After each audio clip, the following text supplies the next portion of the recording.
রাতের বেলা এই ঘুম বাদ দিয়ে তাহাজ্জুদের নামাজ আদায় করা এটা সহজ না কঠিন ভাই?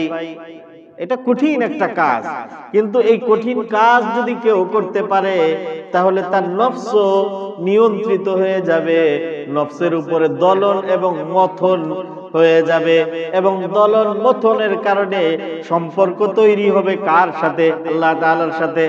আল্লাহর প্রিয় বান্দা তারা তাতাজাফা জুনুবুহুম আনিল মাদাজি'i, যাদের দেহ আলাদা থাকে রাতের বেলা, আন মাদাজি'হিম, তাদের বিছনা থেকে। বিছনা থেকে যাদের দেহ আলাদা থাকে, তাতাজাফা জুনুবুহুম আনিল মাদাজি'i ইয়াদউনা রাব্বাহুম, তারা তাদের রবের কাছে দোয়া করে। ইয়াদউনা রাব্বাহুম খাওফান ওয়া তামাআ, জাহান্নামের ভয়ে, ওয়া তামাআ, এবং জান্নাতের আশায়। জান্নাতের আশায় এবং জাহান্নামের ভয়ে যারা বিছনা থেকে আলাদা হয়ে আল্লাহর দরবারে হাজিরা দিয়ে তাহাজ্জুদের নামাজ পড়ে এবং দোয়া করে, আল্লাহ তাআলা বলেন যে ওই সকল বান্দা হইল আমার কাছে প্রিয়। সূরা মুজাম্মিল মক্কায় অবতীর্ণ সূরা, তিলাওয়াত করা হয়েছে এর 10 আয়াত। সূরাটি 20 আয়াত বিশিষ্ট এবং 2টি রুকু রয়েছে এতে, এবং কোরআন নাজিল হওয়ার সিরিয়াল অনুযায়ী এটি কোরআনে কারীমের 3য় সূরা। প্রথম সূরা সূরা আলাক, ইকরা বিসমি রাব্বিকাল্লাযী খালাক। দ্বিতীয় সূরা 6 মাস ওহী অবতীর্ণ হওয়া এর ধারা স্থগিত থাকার পরে ইয়া আইয়ুহাল মুদ্দাসসির। আর তৃতীয় সূরা এই সূরাতুল মুজাম্মিল। মুজাম্মিল মানে হলো কাপড় পরিধানকারী। ইয়া আইয়ুহাল মুজাম্মিল, হে কাপড় পরিধানকারী বলতে আমাদের নবীজিকে সম্বোধন করা হয়েছে। সুতরাং কোরআনের ভাষায় মুজাম্মিল এটি নবী আলাইহিস সালাতু ওয়াস সালামের একটি বরকতময় নাম, মুজাম্মিল। সেজন্য আমাদের মধ্যেও এই মুজাম্মিল অনেকের নাম আছে না?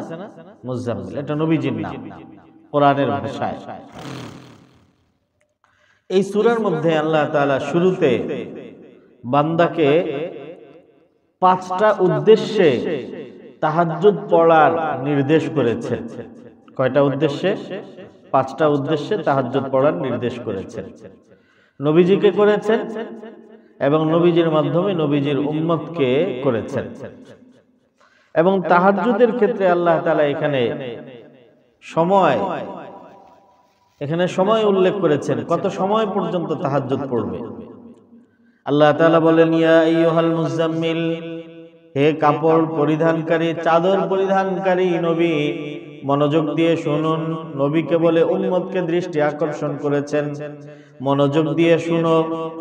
আল্লাহ বলেন কুমিল লাইলা, রাত ভর তাহাজ্জুদের নামাজ আদায় করো। ইল্লা কলিলা, অল্প সময় বাদ দিয়ে।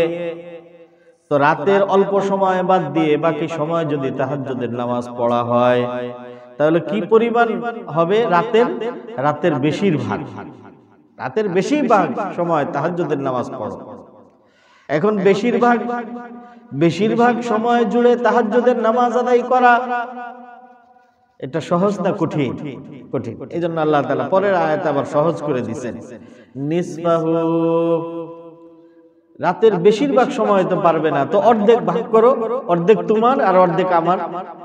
অর্ধেক তোমার, তুমি ঘুমাও, আর অর্ধেক আমার দরবারে হাজিরা দাও।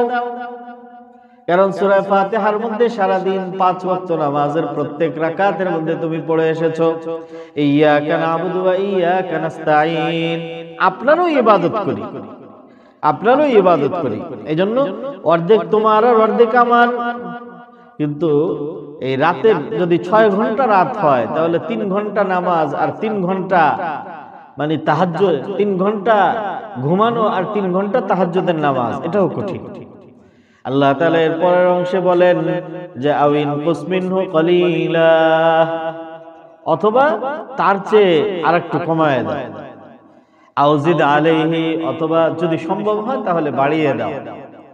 তাহলে পুরা রাত ইবাদত করো, অধিকাংশ রাত ইবাদত করো, অর্ধেক রাত ইবাদত করো, এবং এর চেয়ে কম করো, এর চেয়ে বেশি করো।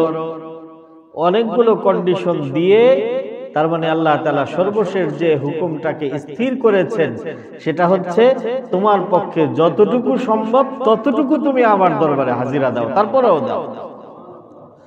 قم الليل إلا قليلا نصفه أو انقص منه قليلا أو زد عليه ورتل القرآن ترتيلا। এই মানে যতটুকু সময় বলতে এখানে প্রথমে আল্লাহ তাআলা রাতের 1/3 প্রথমে 2/3 ইবাদতের কথা বলেছেন, এরপরে বলেছেন একদম কমপক্ষে 1/3 ইবাদত করো, আর যদি সম্ভব না হয় তাহলে আরো কম করো। তাহলে 1/3, 2/3 আর 1/3। তো কমসে কম যদি 1/3 ধরা হয় তো রাত্র 9 ঘন্টার হইলে 1/3 কয় ঘন্টা হবে? 3 ঘন্টা। 3 ঘন্টা সময়টাও কিন্তু একেবারে কম না। তো এই দীর্ঘ সময় জুড়ে নামাজ কিভাবে পড়বে? এই সূরা আমরা আবারও স্মরণ করি, এটা নাজিল হওয়ার দিক থেকে এটা কততম সূরা? এটা 3 নম্বর, মানে একদম শুরুতে মাত্র কোরআন নাজিল হচ্ছে, তো এই 3 ঘন্টা ধরে নামাজ পড়বে। এই 3 ঘন্টা ধরে নামাজটা পড়বে কিভাবে? আল্লাহ তাআলা বলেন ওয়ারাতিলিল কুরআন তারতিলা। আমি বলেছিলাম আপনাদেরকে নামাজ পড়বে, তাহাজ্জুদের নামাজ আল্লাহ তাআলা হুকুম করেছেন। তাহাজ্জুদের নামাজ পড়ার পিছনে উদ্দেশ্য 5টা। 1 নম্বরের উদ্দেশ্য, এই নামাজের মধ্যে কোরআনে পাকের তিলাওয়াত করবে।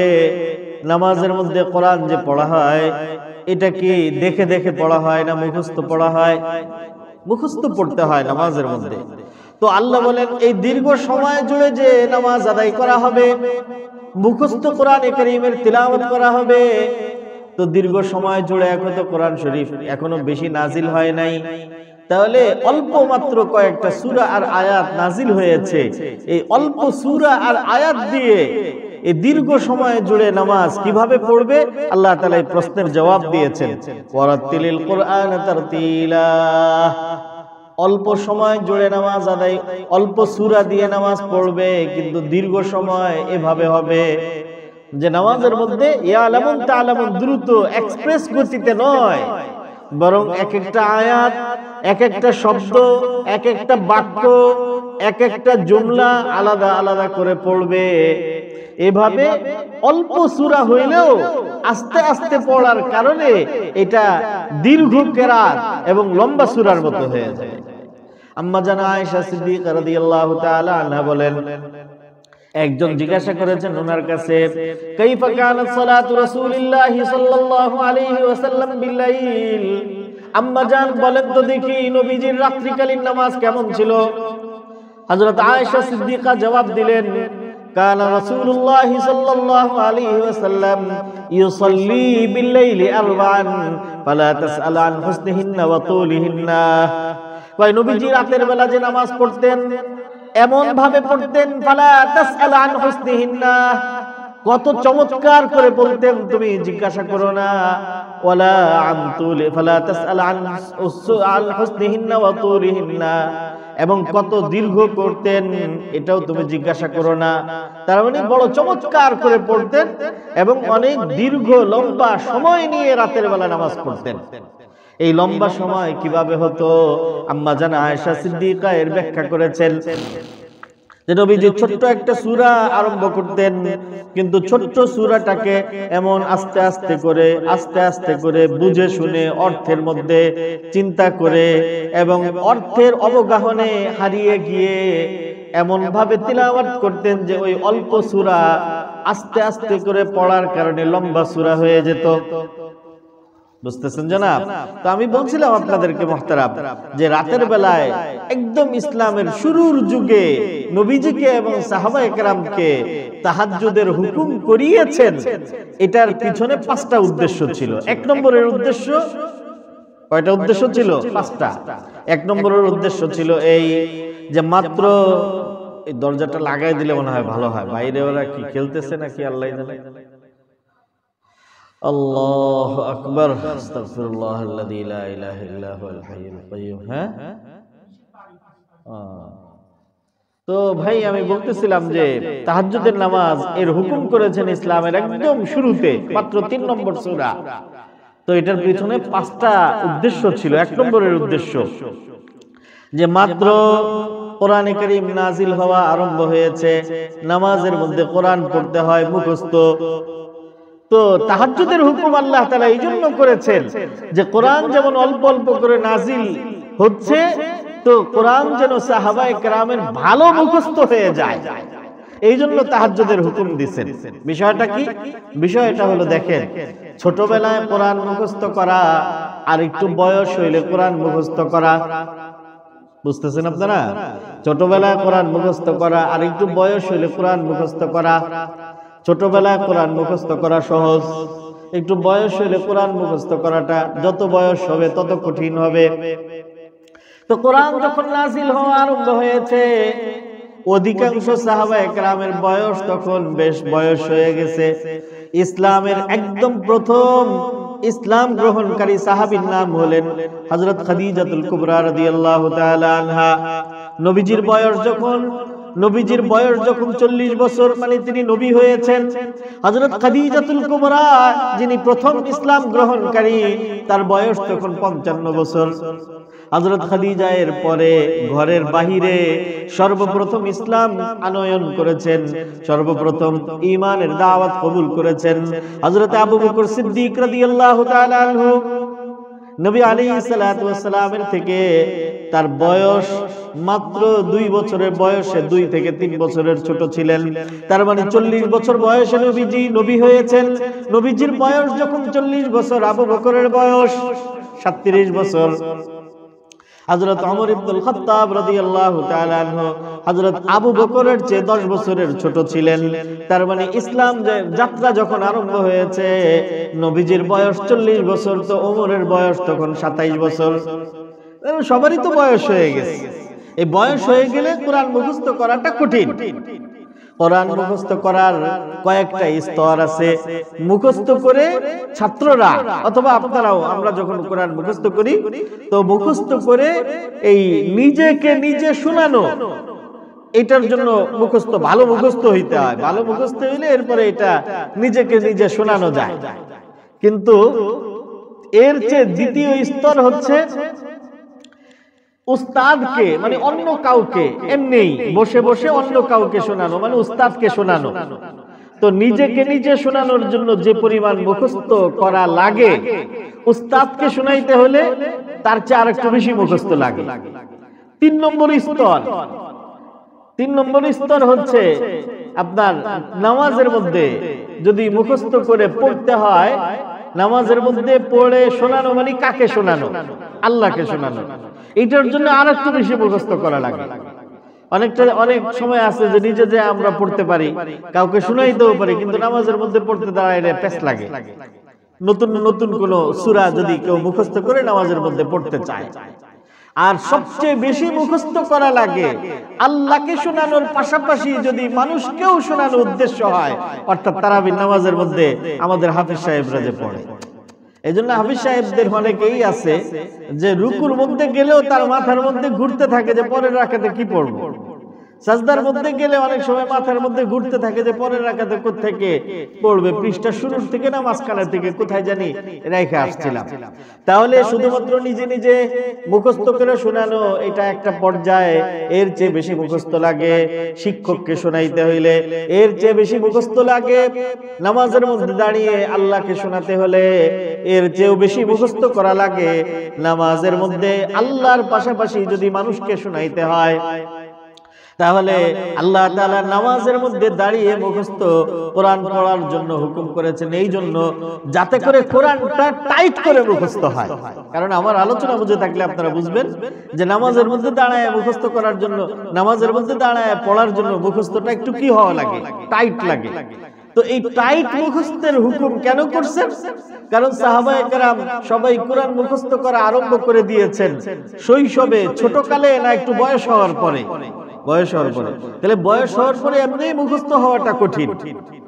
এই এরপরে মানে এই কঠিন জিনিসটাকে মজবুত করার জন্য আল্লাহ তাআলা পদ্ধতি দিয়েছেন যে তাহাজ্জুদের নামাজের মধ্যে দাঁড়ায় কোরআন মুখস্থ করো, কোরআন পড়ো, তাহলে কোরআন ভালো মজবুত টাইট হয়ে যাবে। এক নম্বর উদ্দেশ্য। ওয়ারাতিলিল কুরআন তারতিলা, দুই নম্বরের উদ্দেশ্য ইন্না সানুলকি আলাইকা কাওলান সাকিলা। ইসলামের যাত্রা মাত্র আরম্ভ হয়েছে। আল্লাহ তাআলা ইসলামের এই যাত্রা আরম্ভ করে নবীজিকে নবী বানিয়ে দায়িত্ব দিয়ে দিয়েছেন। ওয়ানদির আশির ইয়া আইয়ুহাল মুদ্দাসসির কুম ফাআনদির ওয়া রাব্বাকা ফাকাব্বির। নবী আপনি দাঁড়ান, আপনার কওমকে আপনি জাহান্নামের ভয় দেখান, মানে দাওয়াত দেন। এবং কিভাবে দাওয়াত দিবেন? ওয়ানদির আশিরাতাকাল আকরাবিন, প্রথমে বলছেন নিকটস্থ আত্মীয় স্বজনদেরকে দাওয়াত দেন। এরপরে বলছেন ওয়ামা আরসালনাকা ইল্লা রাহমাতাল লিল আলামিন, গোটা পৃথিবীবাসীর সকলের কাছে দাওয়াত পৌঁছানো এর জিম্মাদারি দিয়ে আপনাকে আমি নবী বানাইলাম। তো মুহতারাম উপস্থিতি, আল্লাহ তাআলা নবীজিকে দাওয়াতের যে দায়িত্ব দিয়েছেন এটা শুধু নবীজিকে নয়, নবীজি এর পাশাপাশি এই দাওয়াতের দায়িত্বপ্রাপ্ত ব্যক্তি নবীজির উম্মত। তো আল্লাহ তাআলা তাহাজ্জুদের হুকুম করেছেন, তাহাজ্জুদের মধ্যে নামাজ পড়ার হুকুম করেছেন। এক নম্বরের উদ্দেশ্য কোরআন মুখস্থ করা, দুই নম্বরের উদ্দেশ্য ইন্না সানুলকি আলাইকা কাওলান সাকিলা। আল্লাহ বলেন অচিরেই আমি আপনার উপরে একটা ভারী কোরআন, একটা ভারী বাণী এবং বার্তা নাজিল করতেছি, তার মানে দ্বীনের দাওয়াতের দায়িত্ব দিতেছি। তো দ্বীনের ওই দাওয়াতের দায়িত্ব যখন চলে আসবে, ওই দায়িত্ব পালন করার আগে আগে আপনি কোরআন মুখস্থ করেন। বুঝেন না কথাটা? দাওয়াতের দায়িত্ব পালন করার আগে আগে আপনি কোরআন মুখস্থ করেন। কেন? তার কারণ কোরআন মুখস্থ করা তার মানে এটা তো একটা জ্ঞানের বিষয়। তো যারা দাওয়াতের কাজ করবে, মানে আরেকজনকে ইসলামের পথে আহ্বান করবে, তাদের করণীয় হলো যে আগে নিজেরা ইসলামটাকে বুঝবে, এরপরে অন্যদেরকে ইসলামের দাওয়াত দিবে। নিজেই ইসলাম বুঝে না, তো সে কি দাওয়াত দিবে? তার দাওয়াতের দ্বারা মানুষের মধ্যে ভুল বুঝাবুঝি তৈরি হবে, বিভ্রান্তির সৃষ্টি হইতে পারে। এই জন্য সাইয়েদনা হযরত ওমর ইবনুল খাত্তাব রাদিয়াল্লাহু তাআলা আনহু বলেছেন যে হযরত ওমর ইবনুল খাত্তাব রাদিয়াল্লাহু তাআলা আনহু বলেছেন তাফাক্কাহু ক্বাবলা আন তাসাওয়াদু, তাফাক্কাহু তোমরা দ্বীন শিখো, ক্বাবলা আন তাসাওয়াদু নেতা হওয়ার আগে, দাঈ হওয়ার আগে, অন্যজনকে দাওয়াত দেওয়ার আগে তোমরা নিজেরা আগে দ্বীন শিখো। মুহতারাম উপস্থিতি, তাহাজ্জুদের নামাজ পড়ো এবং এর মধ্যে কোরআন মুখস্থ করো। এক নম্বরের উদ্দেশ্য তাহাজ্জুদের নামাজ পড়ার, কোরআন মুখস্থ করা। দুই নম্বরের উদ্দেশ্য সামনে দাওয়াতের দায়িত্ব সঠিকভাবে পালন করা। তিন নম্বরের উদ্দেশ্য ইন্না নাশিয়াতাল লাইলি হিয়া আশাদ্দু ওয়াতওয়া ওয়া আকওয়ামু কিলা। তিন নম্বরের উদ্দেশ্য হচ্ছে এই যে রাতের বেলা এই ঘুম বাদ দিয়ে তাহাজ্জুদের নামাজ আদায় করা, এটা সহজ না কঠিন ভাই? এটা কঠিন একটা কাজ, কিন্তু এই কঠিন কাজ যদি কেউ করতে পারে তাহলে তার নফস নিয়ন্ত্রিত হয়ে যাবে, নফসের উপরে দলন এবং মথন হয়ে যাবে, এবং দলন মথনের কারণে সম্পর্ক তৈরি হবে কার সাথে? আল্লাহ তাআলার সাথে। আল্লাহ তাআলা বলেন কোরআনে কারীমের মধ্যে ইন্নামা ইউমিনু বিআয়াতিনা আল্লাযীনা ইযা যুকিরু বিহা খাররু সুজদান ওয়া সাব্বাহু বিহামদি রাব্বিহিম وسبحوا بحمد ربهم ولا يستكبرون عن عبادته ولا يستكبرون تتجافى جنوبهم عن المضاجع يدعون ربهم خوفا وطمعا ومما رزقناهم ينفقون।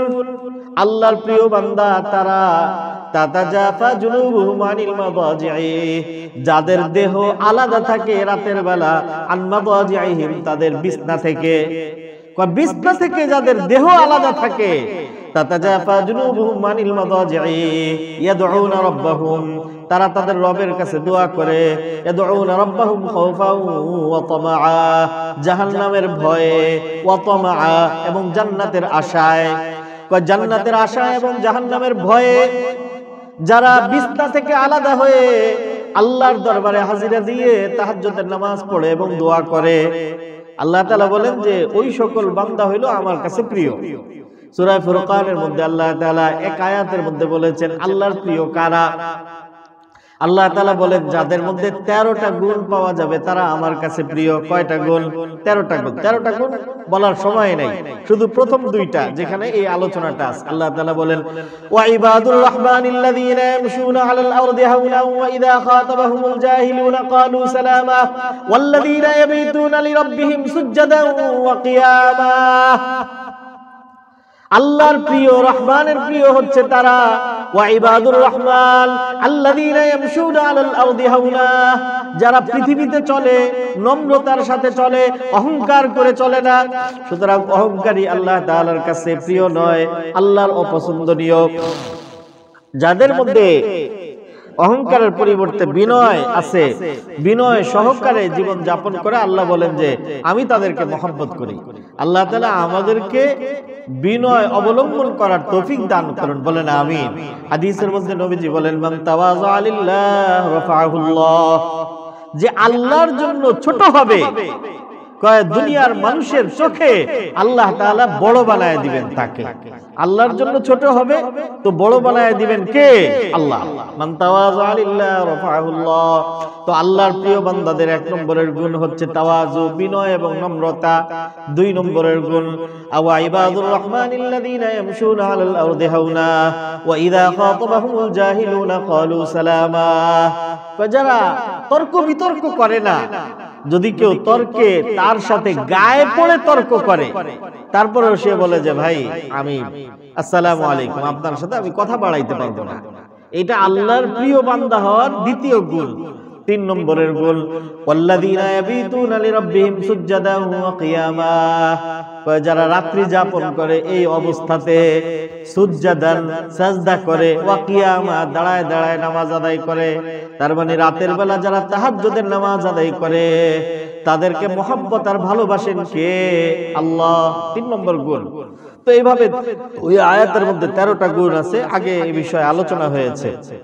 তো মুহতারাম, আমি বলতেছিলাম যে তাহাজ্জুদের নামাজ আদায় করার 1 নম্বরের উদ্দেশ্য হচ্ছে কোরআন মুখস্থ করা, 2 নম্বরের উদ্দেশ্য হচ্ছে সামনে দাওয়াতের দায়িত্ব পালন করা, 3 নম্বরের উদ্দেশ্য হচ্ছে রাতের বেলা তাহাজ্জুদের নামাজ আদায় করার মাধ্যমে নিজের নফসকে কষ্ট দিয়ে আল্লাহর সাথে সম্পর্ক তৈরি করা, 4 নম্বরের উদ্দেশ্য ওয়া আকওয়ামু কিলা। কোরআন পড়তে আমাদের অনেকের মধ্যে জড়তা আছে, কথা বলেন, কোরআন পড়তে অনেকের মধ্যে জড়তা আছে। 5 নম্বর কি 4 নম্বরের উদ্দেশ্য হলো ওয়া আকওয়ামু কিলা, রাতের বেলা আল্লাহ তাআলার সমস্ত রহমত বরকত একদম সরাসরি বান্দার দিকে, হাজার পাওয়ারের লাইট না, কোটি কোটি মিলিয়ন ট্রিলিয়ন পাওয়ার দিয়ে আল্লাহ তাআলা সরাসরি বান্দার দিকে তাকান। সুবহানাল্লাহ। এই জন্য এই সময়ে বান্দা যখন দাঁড়িয়ে কোরআন পড়ার চেষ্টা করে তো জড়তা দূর করে দেন কে? আল্লাহ। শুধু তাই না, বরং তার মুখ দিয়ে যা বের হয় তাই কবুল হয়ে যায়। দোয়া কবুল হওয়া, তো দোয়া কবুল হওয়ার উপযুক্ত বানানোর জন্য আল্লাহ তাআলা তাহাজ্জুদের নামাজের হুকুম করেছেন। তাহলে তাহাজ্জুদের নামাজ পড়তে হবে 5টা উদ্দেশ্যে। 1 নম্বরে কোরআন মুখস্থ করা, 2 নম্বরে সামনে দাওয়াতের দায়িত্ব সঠিকভাবে পালন করা, 3 নম্বরের উদ্দেশ্য নিজের নফসকে কষ্ট দিয়ে আল্লাহ তাআলার সাথে সম্পর্ক তৈরি করা, আর 4 নম্বরের উদ্দেশ্য হলো আকওয়ামু কিলা, নিজেকে দোয়া কবুল হওয়ার উপযুক্ত বানানো। 5 নম্বরের উদ্দেশ্য ইন্নালাকা ফিন-নাহারি সাবহান তাবিলা, দিনের বেলা আপনার অনেক কাজ, অফিসে যেতে হয়, ব্যবসার জন্য দোকান পাটে বসতে হয়, মালামাল আনার জন্য কখনো কখনো মার্কেটে যেতে হয়, কখনো কখনো দেশের বাইরেও যেতে হয়, ঢাকার বাইরে যেতে হয়, মানে দিনের বেলা মানুষের কাজের কোনো শেষ নাই। আল্লাহ তাআলা বলেন ইন্নালাকা ফিন-নাহারি সাবহান তাবিলা, নবীজি দিনের বেলায় আপনার অনেক কাজ। তো দিনের বেলা অনেক কাজ, আল্লাহর সাথে একান্ত সান্নিধ্যে সময় কাটানোর সুযোগ 5 ওয়াক্ত নামাজের বাহিরে আর হয় নাই আপনার মানে উম্মতের।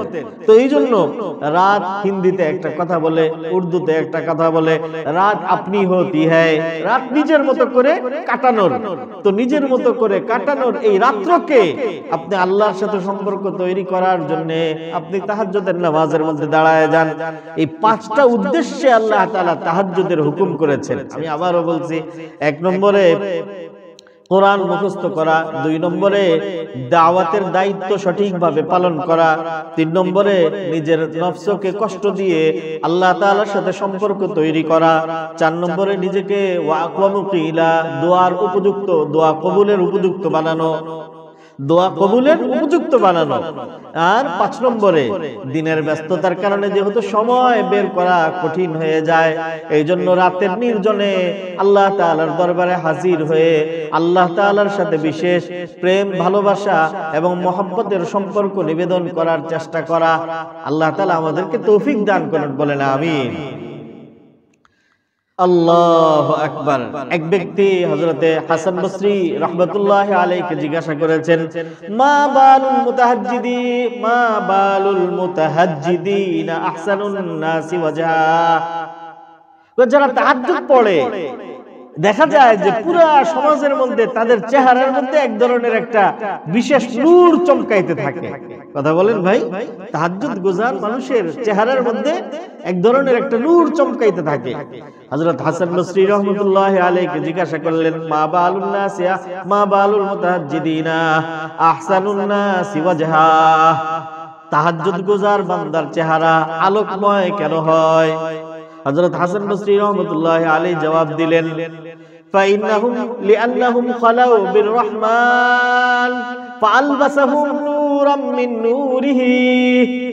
কয় তাদের চেহারার মধ্যে আলোকময় উজ্জ্বলতা এই জন্য দেখা যায়, লিআন্নাহুম খালাউ বিররহমান, তার কারণ সব মানুষ যখন ঘুমিয়ে আছে তখন সে একা একা আল্লাহর দরবারে হাজিরা দেয়, আর এই একা একা আল্লাহর দরবারে হাজিরা দেওয়ার কারণে ফালবাসাহুম নূরাম মিন নূরিহি, কয় আল্লাহ তাআলা নিজের নূর থেকে ওই ব্যক্তির চেহারার মধ্যে, নিজের নূরের দ্বারা ওই ব্যক্তির চেহারার মধ্যে নূরানিয়ত দান করেন এবং আলোকময় করে দেন নূরের দ্বারা।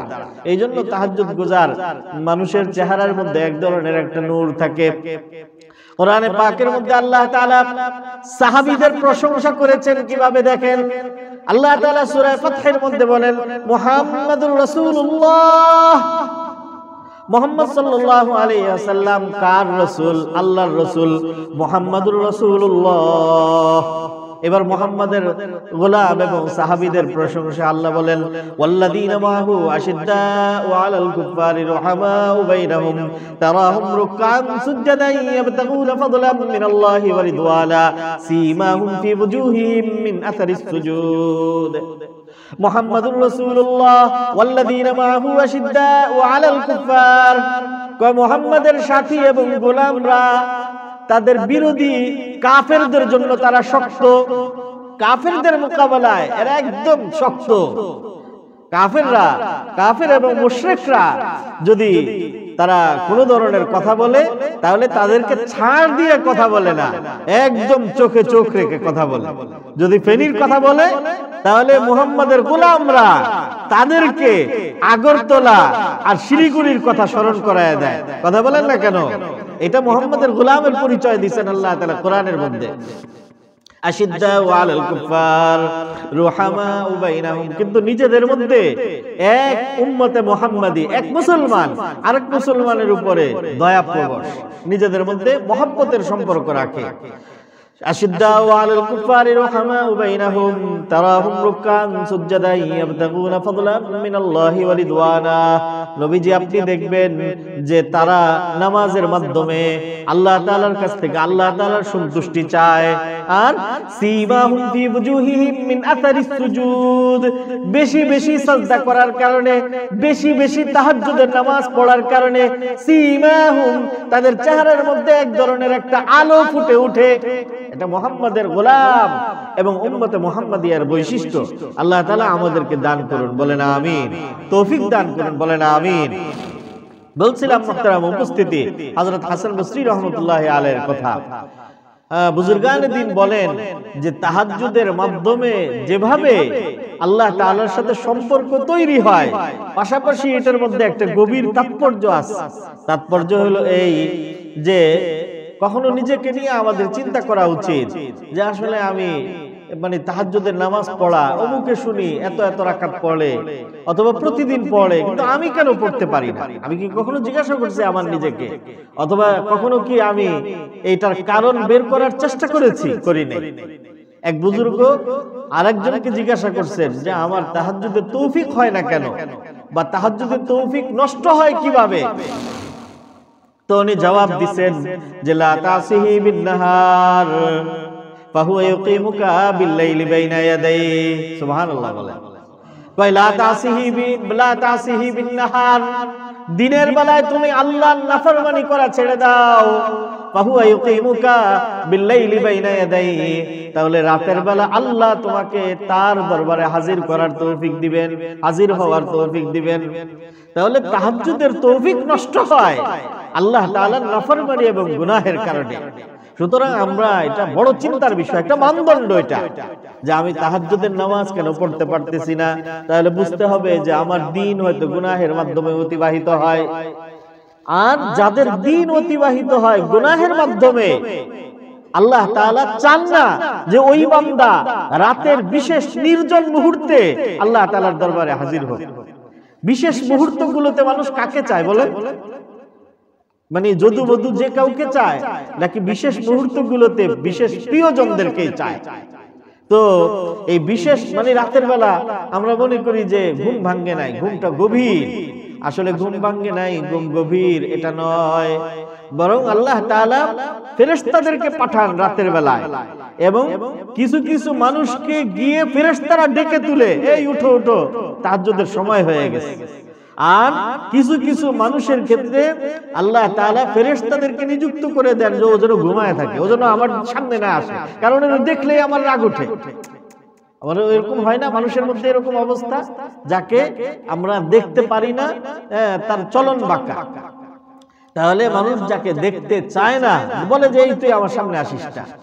আল্লাহু আকবার, বড় ভয়ঙ্কর কথা যে আল্লাহ তাআলা যাকে পছন্দ করেন, যাকে চান, ফেরেশতাদের মাধ্যমে তাকে ঘুমের থেকে জাগাইয়া দরবারে হাজির করায় দেন।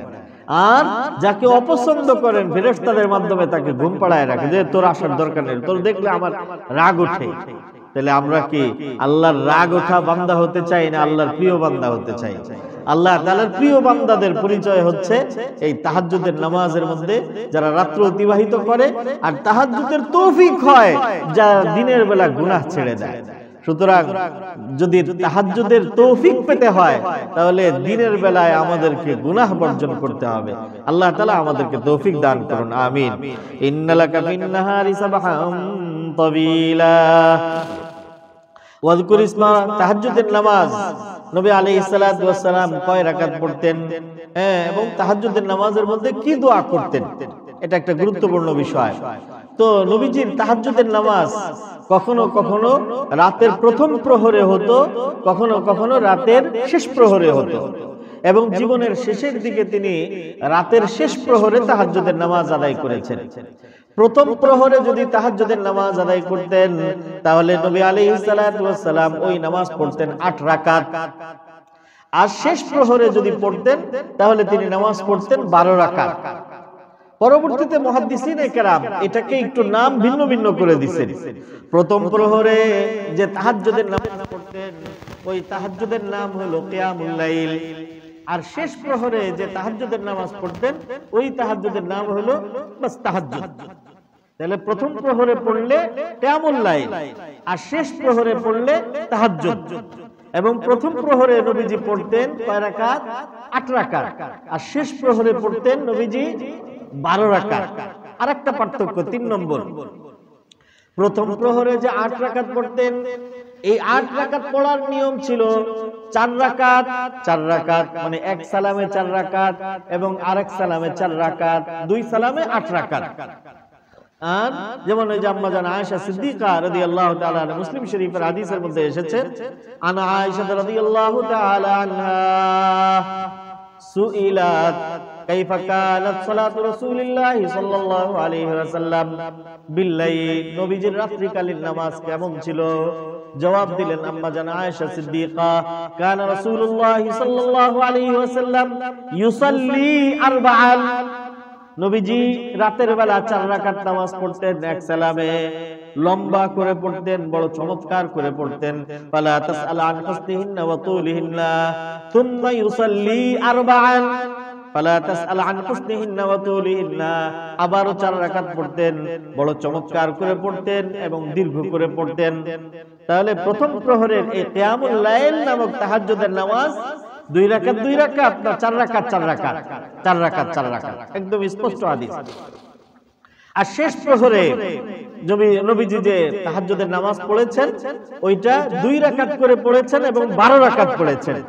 বুখারী শরীফের মধ্যে এসেছে, কানা রাসূলুল্লাহ সাল্লাল্লাহু আলাইহি ইন্না রাসূলুল্লাহ সাল্লাল্লাহু আলাইহি ওয়াসাল্লাম সাল্লা রাকাতাইন থুম্মা রাকাতাইন থুম্মা রাকাতাইন থুম্মা রাকাতাইন থুম্মা রাকাতাইন থুম্মা রাকাতাইন।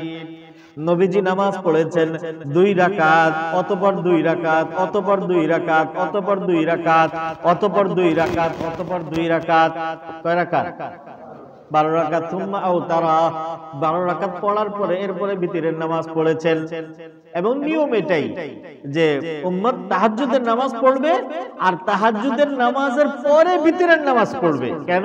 কারণ নবী আলাইহিস সালাতু ওয়াস সালাম হাদিসের মধ্যে বলেন, ওয়াজআলু আখিরা সালাতিকুম বিল্লাইলি বিতরা, রাতের বেলার সমস্ত নামাজের মধ্যে সর্বশেষ নামাজ তোমরা বিতরের নামাজ পড়ো। তো আমরা যে এশার নামাজের পরে পড়ি, কারণ আমরা তো ওই পর্যায়ের উম্মত, এই জন্য আমরা এশার নামাজের পরে পড়ি। কেন? হাদিসের মধ্যে নবীজি এটাও বলছেন যে খবরদার, মানে যদি তাহাজ্জুদের পরে মানে ঘুম থেকে জেগে তাহাজ্জুদ পড়তে পারবা না এরকম আশঙ্কা থাকে, তাহলে বেতরের নামাজ কিন্তু ফরজের মতোই, এটা ওয়াজিব, ওয়াজিব কিন্তু ছাড়া যাবে না, তাহলে পানিশমেন্ট হয়ে যাবে। এই জন্য হুজুর বলছেন যে যাদের আশঙ্কা থাকে তারা যেন এশার নামাজের পরে সুন্নতের পরে বিতরের নামাজ পড়ে নেয়। তাহলে এটা একটা বিশেষ পারমিশন, কিন্তু এটা কি হয়ে গেছে একদম কম্পালসারি আমাদের সবার জন্য। একদম পুরো 99% সবাই বিতরের নামাজ ওই প্রথম রাত্রেই পড়ে ফেলে। কথা বলেন ভাই? কিন্তু নবীজি বলছেন যে তোমাদের তাহাজ্জুদের পরে সর্বশেষ নামাজ হলো বিতরের নামাজ। আল্লাহু আকবার। তো এই যে 12 রাকাত, তো তাহাজ্জুদের নামাজ পড়ার 5টা উদ্দেশ্যের মধ্যে একটা উদ্দেশ্য ছিল ওয়াকওয়া মুকিলা, বান্দাকে কিসের উপযুক্ত বানানো? কথা বলেন ভাই? দোয়া কবুল হওয়ার উপযুক্ত বানানো। তার কারণে এই সময় বান্দা আল্লাহ তাআলার কাছে যা চাইবে আল্লাহ তাআলা তাই দান করবেন। দোয়া কবুল হওয়ার উপযুক্ত বানানো উদ্দেশ্য তাহাজ্জুদের মাধ্যমে। নবী আলাইহিস সালাতু ওয়াস সালাম তাহাজ্জুদের পরে কি দোয়া করতেন? বুখারী শরীফের মধ্যে, মুসলিম শরীফের মধ্যে এসেছে, عن عبد الله بن عباس رضي الله تعالى عنه قال كان رسول الله صلى الله عليه وسلم قام يتهجد فقال, নবীজি দাঁড়িয়ে তাহাজ্জুদ পড়তেন, এরপরে তাহাজ্জুদ শেষ করার পরে নবীজি দোয়া করতেন কি? আল্লাহুম্মা লাকাল হামদু আনতা নূরুস সামাওয়াতি ওয়াল আরদি ওয়া মান ফীহিন্না, লাকাল হামদু আনতা কাইয়্যিমুস সামাওয়াতি ওয়াল আরদি ওয়া মান ফীহিন্না, লাকাল হামদু আসলামতু আল্লাহুম্মা লাকা আসলামতু ওয়া বিকা আমানতু আলাইকা তাওয়াক্কালতু ওয়া ইলাইকা আনাবতু ওয়া বিকা খাসামতু, আল্লাহুম্মা ইগফিরলি মা কদ্দামতু ওয়া মা আখারতু ওয়া মা আসরারতু ওয়া মা আ'লামতু, লা ইলাহা ইল্লা আনতা লা ইলাহা ইল্লা গায়রুক। দোয়ার অর্থ হলো যে হে আল্লাহ, আসমান জমিনের আলোদানকারী আপনি এবং আসমান জমিন এর পরিচালনাকারী আপনি, সমস্ত প্রশংসা আপনার, এবং আপনি শুরুতেও আছেন, শেষেও আছেন, সর্বদা আছেন। সুতরাং আমি যা কিছু করি, আমি যা আগে করেছি, যা পরে করেছি, যা প্রকাশ্যে করেছি, যা গোপনে করেছি, যা কিছু করেছি না কেন, আনতা আ'লামু মিন্নি, আমার চেয়ে ভালো জানেন কে? আল্লাহ। ফাগফিরলি, সুতরাং আপনি আমাকে মাফ করে দিন। তাহলে তাহাজ্জুদের নামাজের উদ্দেশ্য হলো গুনাহ মাফ করা। এই আল্লাহর এইভাবে প্রশংসা করে আল্লাহ তাআলার কাছে এই গুনাহের জন্য গুনাহ মাফ চাওয়া। আল্লাহু আকবার। তো মুহতারাম উপস্থিতি, এইখানে এই সূরার মধ্যে একদম ইসলামের প্রথম হুকুম এই তাহাজ্জুদের হুকুম দিয়ে উদ্দেশ্যগুলো আল্লাহ তাআলা বয়ান করার পরে এরপরে আরো বলেন ওয়াজকুর ইসমা রাব্বিকা, তাহাজ্জুদের নামাজের মাধ্যমে তো আল্লাহ তাআলাকে স্মরণ করবেই, এর বাহিরেও আল্লাহ তাআলা তুমি আল্লাহ ওয়াজকুর ইসমা রাব্বিকা, আপনি আপনার রবের নাম স্মরণ করুন, মানে আল্লাহ তাআলার জিকির করুন, এবং এটা সর্বদা। হাদিসের মধ্যে এসেছে কানা রাসূলুল্লাহ সাল্লাল্লাহু আলাইহি ওয়াসাল্লাম ইয়াযকুরুল্লাহ ফি কুল্লি আহয়ানিহি, নবীজি একদম সর্বদা আল্লাহ তাআলার জিকির করতেন। ওয়াতাবাত্তাল ইলাইহি তাবতিলা, এবং কখনো কখনো মুখে জিকির না করলেও অন্তরে অন্তরে ধ্যান থাকতো কার? আল্লাহ। ওয়াতাবাত্তাল ইলাইহি তাবতিলা, অন্তরে অন্তরে তুমি আল্লাহর দিকে মনোযোগী হও। কেন? কারণ রব্বুল মাশরিকি ওয়াল মাগরিবি, পূর্ব এবং পশ্চিমের প্রতিপালক তিনি, লা ইলাহা ইল্লা হুয়া, তিনি ব্যতীত আর কোনো মাবুদ নাই, ফাত্তাখিযুহু ওয়াকিলা, এবং তাকেই তোমরা কার্য সম্পাদনকারী হিসাবে বিশ্বাস করো। ওয়াসবির আলা মা ইয়াকুলুনা, এটা এই সূরা নাযিল হয়েছে কোরআনে কারীম, মানে ইসলামের একদম প্রথম দিকে, কোরআনে কারীমের একদম প্রথম দিকে। তো আপনারা জানেন যে কোরআন নাযিল হওয়া আরম্ভ হয়েছে, আর মক্কার লোকজনের হুজুরের বিরুদ্ধে প্রোপাগান্ডাও থেমে থাকে নাই, আরম্ভ হয়ে গেছে। হুজুরকে পাগল বলছে, জাদুকর বলছে, হুজুরকে গণক বলছে, জ্যোতিষী বলেছে, আরো না জানি কি কি বলেছে। আল্লাহ তাআলা হুজুরকে সান্ত্বনা দিয়েছেন, ওয়াসবির আলা মা ইয়াকুলুনা, তারা যা কিছু যা বলার বলতে থাকুক, তাদের কথার কারণে আপনি মনোকষ্ট নেবেন না। ওয়াসবির, আপনি কি করেন? ধৈর্য ধারণ করেন। ইসবির, আপনি ধৈর্য ধারণ করেন। আলা মা ইয়াকুলুন, তাদের ওই কথাবার্তার কারণে। ওয়াহজুরহুম হাজরাম জামিলা, এবং তাদেরকে আপনি উত্তম ভাবে ছেড়ে দিন, তাদের পথ ছেড়ে দিন, অর্থাৎ তাদের কথার কোনো উত্তর দিতে আপনি যাবেন না। কারণ ওই যে আল্লাহর প্রিয় বান্দা কারা, যাদের মধ্যে 13টা গুণ থাকে, তার মধ্যে 1 নম্বরের গুণ ছিল যারা বিনয় এবং নম্রতা অবলম্বন করে, আর 2 নম্বর গুণ কি ছিল? যারা আপনার তর্কে বিতর্কে লিপ্ত হয় না, বরং কেউ গায়ে পড়ে যদি তর্ক করতে চায় তাহলে তাকে বলে আসসালামু আলাইকুম ওয়া রাহমাতুল্লাহ, আপনার তোমার উপরে আল্লাহর সালাম এবং শান্তি আর রহমত নাযিল হোক, আমি গেলাম।